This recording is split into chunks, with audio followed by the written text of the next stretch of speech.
दोस्तों plant layout के बारे में जानते हैं। Plant layout refer to the physical arrangement of machinery, equipment, work area and resources within a factory और production facility to ensure smooth work flow, efficiency and safety. यहाँ पे दोस्तों ये बताने की कोशिश की जा रही है कि प्लांट लेआउट एक ऐसा लेआउट है जहाँ पे हम फिजिकल अरेंजमेंट करते हैं किसका, मशीनरी का, इक्विपमेंट का या वर्क एरिया जो भी है, जो भी रिसोर्सेज हमारे फैक्ट्री में यूज हो रहे हैं, किस लिए यूज हो रहे हैं, इन सारे चीजों का एक तरह से कह सकते हैं कि फिजिकल अरेंजमेंट ऐसे जगह पे रखना ताकि जो हमारा काम हो इजिली स्मूथली रन हो सके। मतलब हम जो भी कंपनी में बनाना चाहें सारे चीज सही जगह पे रखे हों, ताकि हम कुछ भी प्रोडक्शन करना चाहें अपनी कंपनी में वो इजिली कर सकें बिना किसी रोक रुकावट के। ठीक है, मतलब मशीनरी का, इक्विपमेंट का या फिर लेबर का इस तरह से व्यवस्थित करना ताकि बिना किसी रोक रुकावट के हमारा जो काम है वो इजिली हो पाए।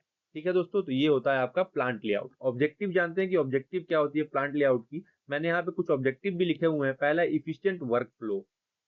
ठीक है, ensure that material, workers and process move smoothly without unnecessary delay और बैक ट्रैकिंग। यहाँ पे यही बताने की कोशिश की गई है दोस्तों कि आपको इंश्योर करना है कि जो आपके वर्कर हैं या फिर जो भी प्रोसेस वो फॉलो कर रहे हैं काम में, उसमें कोई भी प्रॉब्लम ना आए। उसी तरीकों से आपको जितने भी मैन मटेरियल या मैन पावर या फिर आपके इक्विपमेंट है उसको उसी ढंग से सजावट करना है, मतलब रखना है ताकि कोई भी काम करने में प्रॉब्लम ना आए। अगला पॉइंट जो है ऑप्टिमल स्पेस यूटिलाइजेशन। ठीक है दोस्तों, ऑप्टिमल स्पेस यूटिलाइजेशन का मतलब है maximise the use of available space while leaving enough room for movement, expansion and maintenance. यहाँ पे ये बताने की कोशिश की गई है कि जिस भी रूम में आप अपना प्रोडक्शन कर रहे हैं उसमें जो आपका यूजेस है, मतलब मशीनरी है या फिर जो भी प्रोडक्शन हो रहा है, जो भी सामान आ रहे हैं, उसको इतने अच्छे तरीकों से करना ताकि आप इजीली उसमें मूव हो सकें, या अगर कोई नया इक्विपमेंट आए तो उसमें आराम से हैंडल हो सके। ठीक है, अगला जो पॉइंट है रिड्यूस मटेरियल हैंडलिंग। ठीक है, यहाँ पे ये बताने की कोशिश की गई है कि minimise the cost and time of moving raw material, semi finished and finished goods. यहाँ पे यही बताने की कोशिश की गई है दोस्तों कि जो आपके कॉस्ट लग रहे हैं उसको एलिमिनेट करना है, मिनिमाइज करना है, किसमें, जो आपके रॉ मटेरियल में उसको हैंडलिंग में। सपोज दैट कि एक मटेरियल है आपको यहाँ पे रखा हुआ और अगला मटेरियल आपका 500 मीटर दूर रखा हुआ है और काफी हैवी है, तो उसको एक जगह से दूसरे जगह पे ले आने में काफी कॉस्ट इनकर्ड होगा कंपनी का, तो उसको यहाँ पे बताया गया है कि यहाँ पे एलिमिनेट करना है। ठीक है, अगला जो पॉइंट है वो है increase productivity, facilitate quicker and more efficient production process to increase output. ऐसा प्रोडक्शन प्रोसेस आप तैयार करिए या फैसिलिटेट करिए अपने वर्कर को और अपने एम्प्लॉय को, ताकि वो उस प्रोसेस को फॉलो करके जो आपकी प्रोडक्टिविटी है उसको इंक्रीज कर पाए, मतलब जो प्रोडक्शन है उसको बढ़ा पाए।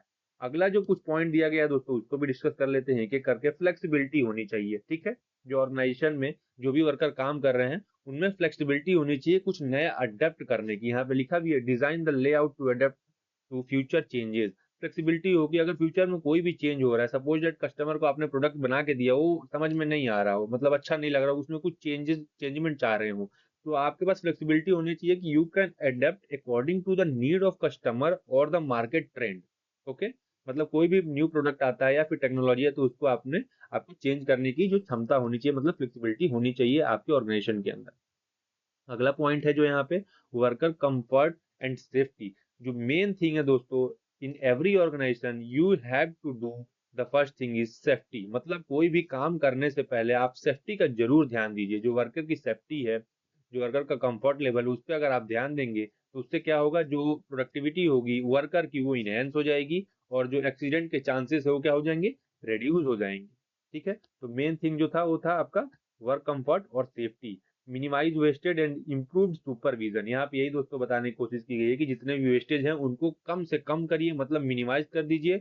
और अपना जो सुपरविजन है, मतलब जो तरीका है आपको जांच करने का, मॉनिटर करने का, किसको, क्वालिटी को, जो प्रोडक्ट बना है या जो प्रोसेस फॉलो हो रहा है या जो एम्प्लॉय काम कर रहे हैं उसको आप थोड़ा सा इम्प्रूव कीजिए। इससे क्या होगा दोस्तों, जो प्रोडक्ट निकल के आएगा वो काफी अच्छा होगा और you can easily achieve your target, means organisational target. तो दोस्तों आशा करता हूँ कि ये सारी चीजें आपको समझ में आ गई होंगी। प्लांट लेआउट क्या होता है, ऑब्जेक्टिव ऑफ प्लांट लेआउट क्या होता है, एक एक करके मैंने आपको समझा दिया दोस्तों। अगर अभी भी कोई प्रॉब्लम है तो आप हमें यूट्यूब पे कमेंट करिए, हम आपको गाइड करने की कोशिश करेंगे। तो मिलते हैं अगले वीडियो में, तब तक के लिए जय हिंद।